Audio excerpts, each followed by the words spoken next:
బాబు జాగ్రత్త. నీకు ఎలాంటి హెల్ప్ కావాలన్నా ఈ అన్నయ్య ఉన్నాడని మాత్రం మర్చిపోకు. వెళ్ళొస్తాను.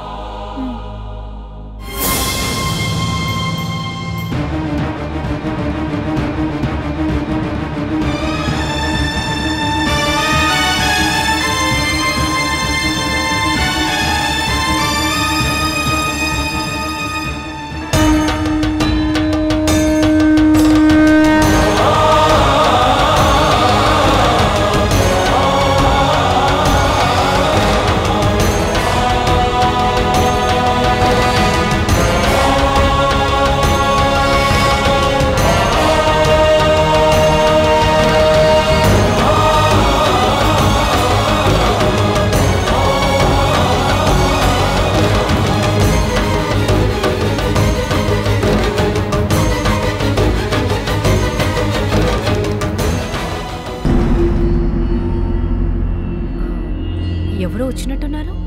ఆనంద్ అని ఆయన గారి క్లోజ్ ఫ్రెండ్. పాపం కారణం ఏంటో తెలియదు కానీ భార్య భర్తలు విడాకులు తీసుకుని విడిపోయారు. ఎందుకో చెప్పలేదా? ఏదో పెద్ద గొడవే అయి ఉంటుంది.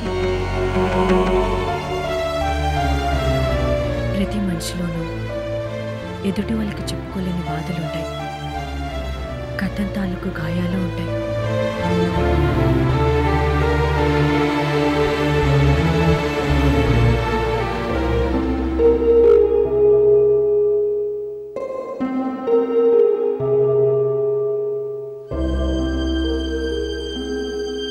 అమ్మా, ఈ పూట అన్నంలోకి ఏం చేయను? నీ ఇష్టం.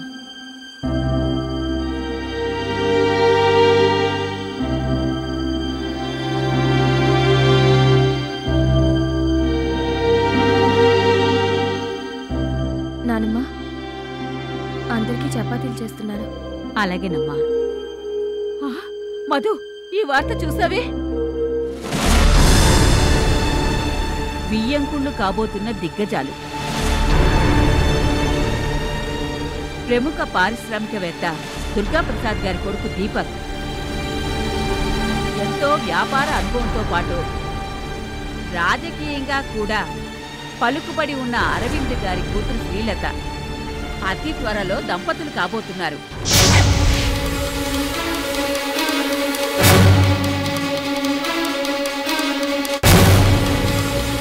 అటు కేంద్రంలోనూ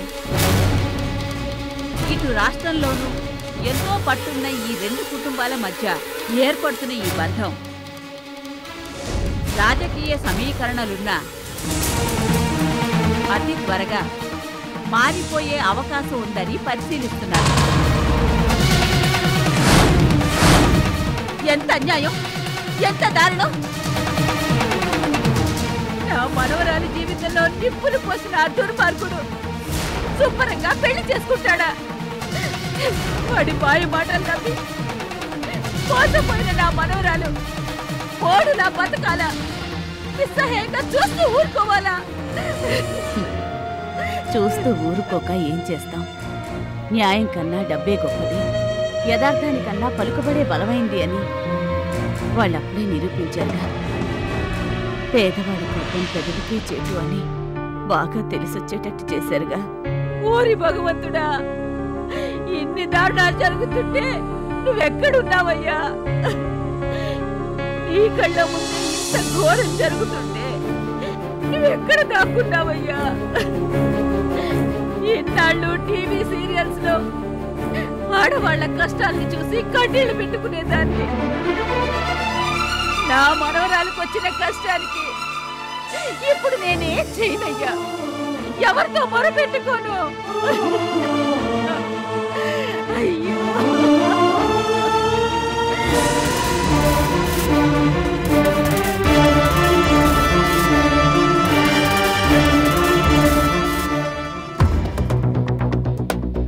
ఫ్రెండ్స్, ఈరోజు మనం ఈ బోర్డ్ ఆఫ్ డైరెక్టర్స్ మీటింగ్ జరుపుకోవడానికి ఒకటి కాదు, రెండు కాదు, 3 ముఖ్యమైన కారణాలు ఉన్నాయి. నెంబర్ 1, ఇన్నాళ్ళు డీపీ గ్రూప్ ఆఫ్ ఇండస్ట్రీస్కి డైరెక్టర్గా ఉన్న my one and only sun mister Deepak అతి త్వరలో మేనేజింగ్ డైరెక్టర్గా బాధ్యతలు స్వీకరించబోతున్నాడు.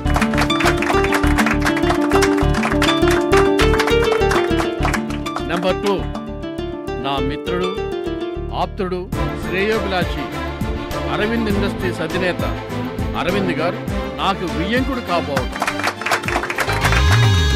Last but not the least, number 3, Arvind గారి కుమార్తె మిస్సెస్ శ్రీలత నా ఇంటి కోడలుగానే కాక మన కంపెనీకి డైరెక్టర్గా కూడా అడుగు పెట్టబోతుంది. డిపి గారు, కంగ్రాచులేషన్. Thank you. అతి త్వరలో దంపతులు కాబోతున్న మిస్టర్ దీపక్ అండ్ మిస్ శ్రీలతకి నా హృదయపూర్వక అభినందనలు మరియు శుభాకాంక్షలు. Thank you. కొత్త ఎండి దీపక్ గారికి కంగ్రాచులేషన్. Thank you. ఇప్పుడు నా మిత్రుడు అరవింద్ని, మన కంపెనీని ఇంకా ఇంకా ఉన్నతమైన స్థితికి తీసుకువెళ్లాలంటే ఏం చెయ్యాలో తన అమూల్యమైన సలహాలను సూచనలను ఇవ్వవలసిందిగా విజ్ఞప్తి చేస్తున్నాను. ఫ్రెండ్స్, నాకు ఈ అవకాశం ఇచ్చిన డిపికి మీ అందరికీ ముందుగా నా కృతజ్ఞతలు తెలియజేసుకుంటున్నాను. నేనైనా మీరైనా ఎవరైనా సరే కంపెనీని అభివృద్ధి పదంలో నడిపించాలంటే కావాల్సినవి రెండే. ఒకటి కృషి, రెండోది పట్టుదల. ఈ రెండు ఉన్నాయి కాబట్టే ఈవేళ డిపి ఈ స్థాయికి ఎదిగాడు. డిపి గ్రూప్ ఆఫ్ ఇండస్ట్రీస్ పేరుని మార్కెట్లో ఉన్నతమైన స్థానంలో ఉంచగలిగాడు. మా తరం అయిపోతుంది, ఇక రావాల్సింది కొత్త తరం, యువతరం. వాళ్ళ చేతుల్లో ఈ కంపెనీ మరింత ఉజ్వలంగా ప్రకాశిస్తుందని ఆశిస్తున్నాను.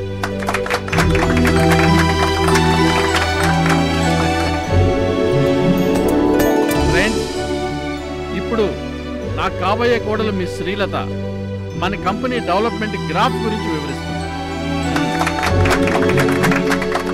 Thank you. Thank you.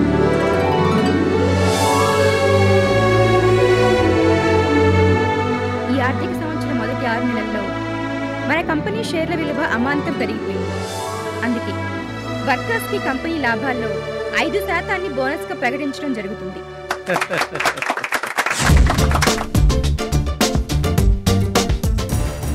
Friends, ఈ సమావేశాన్ని ముగించే ముందు మీకు మరో ముఖ్యమైన విషయాన్ని చెప్పదలుచుకున్నాను. అది నా రాజకీయ రంగ ప్రవేశం.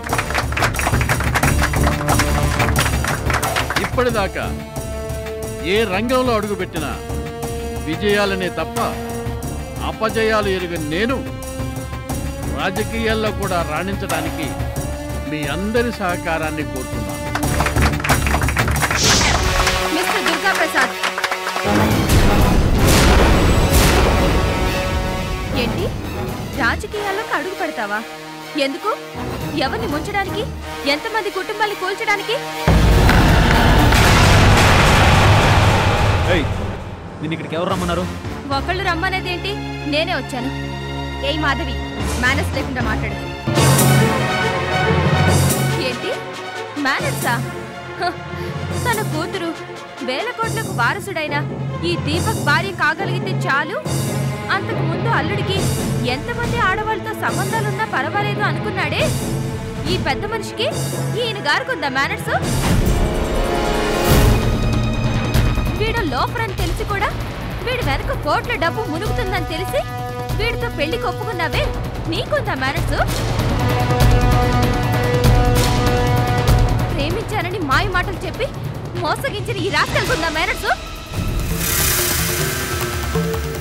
కొడుకు చేసిన తప్పుకి సిగ్గుతో తలదించుకోకుండా డబ్బు ఉందనే అహంతో కోర్టులో సాక్ష్యాల్ని కూడా కొనేసి కేసు గెలిచాడే దుర్గా ప్రసాద్, ఈయన గారుకుందా మేనర్స్? ఏంటే తెగ రెచ్చిపోయి మాట్లాడుతున్నావు? నేను తలుచుకుంటే నిన్ను ఇప్పుడే భూస్థాపితం చేయగలను. మిస్టర్ దీపక్, కోర్టులో DNA రిపోర్ట్స్ ని తారుమారు చేసినంత తేలిక కాదు నిజాన్ని సమాధి చేయడం. నేను అన్నిటికీ తెగించే ఉన్నాను. ఏం చేస్తారో చేసుకోండి, కానీ నిన్ను మాత్రం వదిలిపెట్టను. చేసిన తప్పుకి తల వంచుకునేదాకా మిమ్మల్ని సుఖంగా బతకనివ్వను. దుర్గా ప్రసాద్ గారు, ఈ పిల్ల ఇంత నిర్భయంగా మాట్లాడుతోందంటే నిజంగానే మీ వాడు. అరవింద్ గారు, మీరు ఒక ఆడపిల్లకి తండ్రి అయ్యుండి ఇంత దారుణానికి ఎలా సిద్ధపడ్డారు? పెద్ద మనుషులు కదా సార్, ఏమైనా చేస్తారు, ఎంతకైనా తెగిస్తారు. చూడమ్మాయి, మర్యాదగా నువ్వు ఇక్కడి నుంచి వెళ్ళకపోతే ఏం చేస్తారు? చంపుతారా? నేను సిద్ధంగానే ఉన్నాను. ఎంత ధైర్యమే నీకు? ఊరుకులు కొద్దీ తెగ రెచ్చిపోతుంది. Out, get out. Mr Durga Prasad,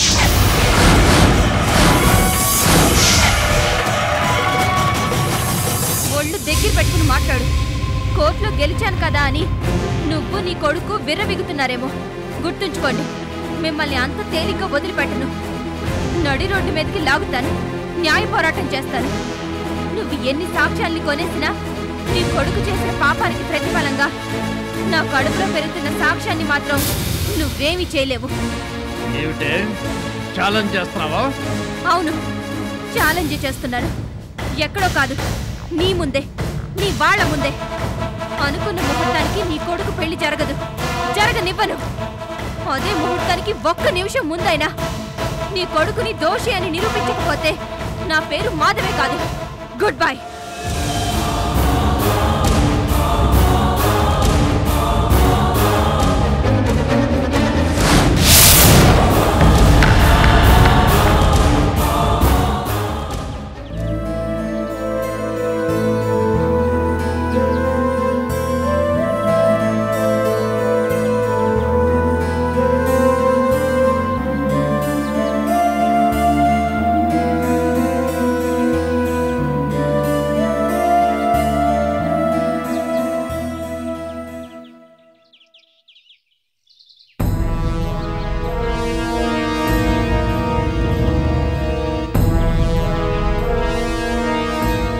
జయంతి, నీకోసం మేనేజర్ గారు వచ్చారు. నమస్తే మేడం. నమస్కారం అండి. ఏదో మాట్లాడాలట, చెప్పండి. అమ్మా, రాజశేఖర్ గారు ఉన్నంతకాలం కంపెనీ బాధ్యతలన్నింటినీ వారే స్వయంగా దగ్గరుండి చూసుకునేవారు. కానీ ఇప్పుడు ఎవరూ లేకపోయినా కంపెనీ వ్యవహారాలు మాత్రం ఆగకూడదు కదా. అంటే నా ఉద్దేశం, వారి తరువాత అన్ని బాధ్యతలు మీరే చూసుకోవాలి కదా. నేనా? నా వల్ల కాదు, నా వల్ల కాదు మేనేజర్ గారు. మేడం, మీరే అలా అంటే ఎలా చెప్పండి. ఇప్పటికే ముఖ్యమైన ఫైల్స్ అన్ని పెండింగ్లో ఉండిపోయినాయి. అజమాయిషీ చేసే మనిషి లేక కంపెనీలో అందరూ ఎవరికి తోచినట్లు వాళ్ళు మాట్లాడుతున్నారు. ఇలాంటి పరిస్థితుల్లో మీరు బాధ్యతల్ని తీసుకోకపోతే పరిస్థితి పూర్తిగా అదుపు తప్పే ప్రమాదం ఉంది. ఆ సంగతి చెప్పాలనే వచ్చాను. మేనేజర్ గారు, ఆ కంపెనీ వ్యవహారాలు అవేవీ నాకు తెలియదు. ఇన్నాళ్ళుగా మీరు ఆయన దగ్గర ఎంతో నమ్మకంగా పనిచేస్తున్నారు. ఇక మీద కూడా మీరే ఎలాగో అవన్నీ చూసుకోండి. లేదా ఆ బాధ్యతలన్నిటినీ ఇంకెవరైనా సమర్థుడైన మనిషికి అప్పచెప్పండి. మేడం, తమరేమీ అనుకోనంటే మీకు చిన్న విషయం చెప్పాలి. చెప్పండి. ఈ మధ్య సురేంద్ర గారు 4-5 సార్లు ఆఫీస్కి వచ్చారు. మా అన్నయ్య పోయారు కాబట్టి ఇంకా కంపెనీ బాధ్యతలన్నింటినీ నిర్వహించబోయేది నేనే అన్నట్టుగా మాట్లాడారు. రాజశేఖర్ గారు బతుకున్నంతకాలం ఆ సురేంద్రని ఎంత దూరంగా పెట్టారో మీకు తెలుసు. ఇప్పుడు మీరు కాదంటే ఆ సురేంద్ర అధికారాన్ని చేపడితే ఎంత అనర్థం జరుగుతుందో నేను మీకు చెప్పక్కర్లేదమ్మా. జయంతి, మేనేజర్ గారు చెప్పే మాటల్లో నిజం ఉంది. రాజశేఖర్ గారు నమ్మిన మనిషిగా ఎంతో ముందు చూపుతూ చెప్తున్నారు. దయచేసి కాదనుకో, కంపెనీ బాధ్యతల్ని స్వీకరించడానికి ఒప్పుకో. ఏంటి స్వాతి, నువ్వు కూడా? నేను కంపెనీ బాధ్యతలను నిర్వహించడం ఏంటి? నాకేమొచ్చని? అయినా ఇప్పుడు నేనున్న పరిస్థితులు ఏ బాధ్యతల్ని నిర్వహించలేను, ఏది సక్రమంగా చేయలేను. మేడం, ఎన్నో ఏళ్లుగా రాజావారు రాత్రింబవళ్ళు ఎంతగానో కష్టపడి నిర్మించుకున్న కోట్ల విలువైన వ్యాపారాన్ని ఎవరి చేతిలో పెట్టినా న్యాయం జరగదు. అసమర్థుడి చేతిలో పెడితే అభాసుపాలైపోతుంది. సురేందర్ లాంటి స్వార్థపరుడి చేతిలో పెడితే అన్యాయం అయిపోతుంది. అందుకే మీతో ఇంతగా చెప్తున్నాను. అయిన వాళ్ళు అధికారం చేపడితే కంపెనీ సక్రమంగా నడుస్తుంది. మన మీదే ఆధారపడ్డ ఎన్నో కుటుంబాలకు ఆధారమూ అవుతుంది. తెలుసు, అన్నీ తెలుసు. కానీ నేనేం చేయలేను. నా వల్ల కాదు, నా వల్ల కాదు అంతే. అమ్మా ప్లీజ్ వద్దు. దేవుళ్ళంటే ఆ మనిషి పోయాక ఈ వ్యాపారాలు ఉంటే నాకేంటి, పోతే నాకేంటి? దయచేసి నన్ను బలవంతం చేయకండి. జయంతి, ఒక్కసారి ఆలోచించు. ఆయన చెప్పేది నీ మంచి కోసమేగా. వద్దు, నాకే మంచి వద్దు. నన్ను ఇలా బతకనివ్వండి చాలు. నన్ను ఇలా బతకనివ్వండి.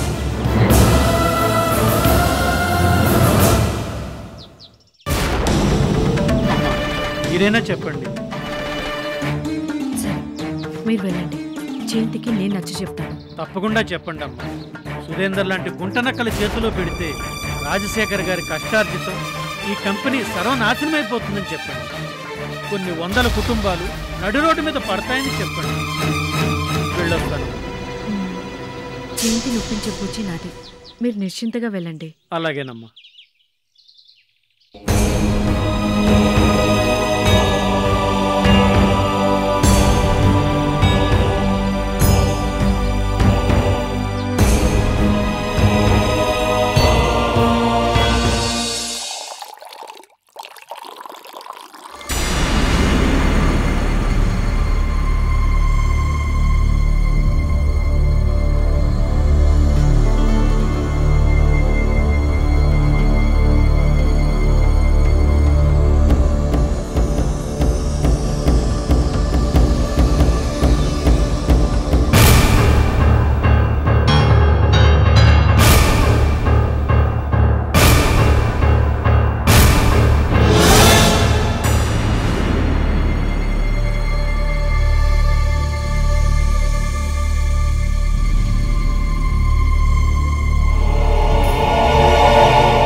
బోర్డు మీటింగ్ జరుగుతుంటే సరాసరి అక్కడికే వచ్చి గొడవ చేస్తుందా? ఇంతటితో మిమ్మల్ని వదిలిపెట్టను అని ఛాలెంజ్ చేస్తుందా? సార్, ఇంత సడన్గా ఆ మాధవికి అంత ధైర్యం వచ్చిందంటే తప్పకుండా ఎవరు సపోర్ట్ ఉండి తీరాలి. ఎవరు? కోర్టులో ఓడిపోయా కూడా దానికి అండగా నిలబడి సపోర్ట్ చేస్తుంది ఎవరు? లాభం లేదు. కోర్టుతో పోయేదానికి గొడ్డల దాకా ఎందుకని ఎన్నాళ్ళు ఆగాను. కేసు ఓడిపోయాకైనా సిగ్గుతో తల ఉంచుకుని పుక్కిన పేరులా తన దారిని తాను బతుకుతుంది అనుకున్నాను.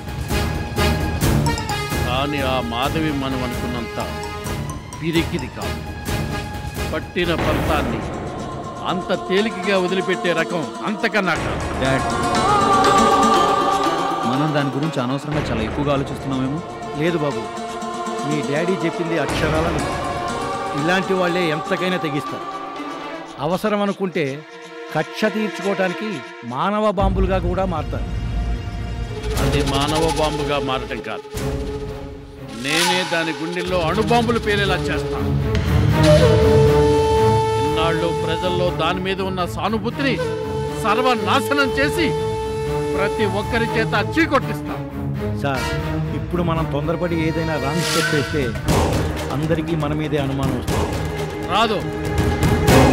ఎవ్వరికి ఎటువంటి అనుమానం రాకుండానే నేను ప్లాన్ చేస్తాను. 10 మంది ముందు ఆ మాధవి నవ్వుల పాలయ్యేలా చేస్తాను.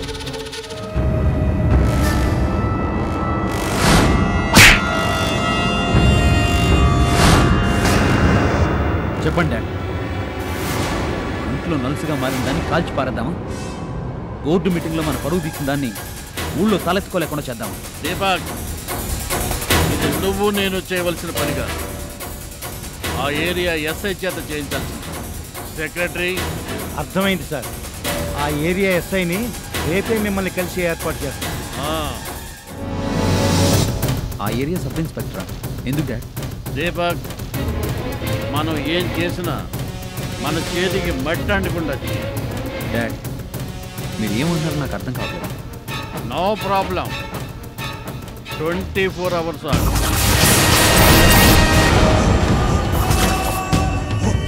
నీకేగా మొత్తం అందరికీ తెలిసిపోతుంది ఆ మాధవి అంటే ఎవరు.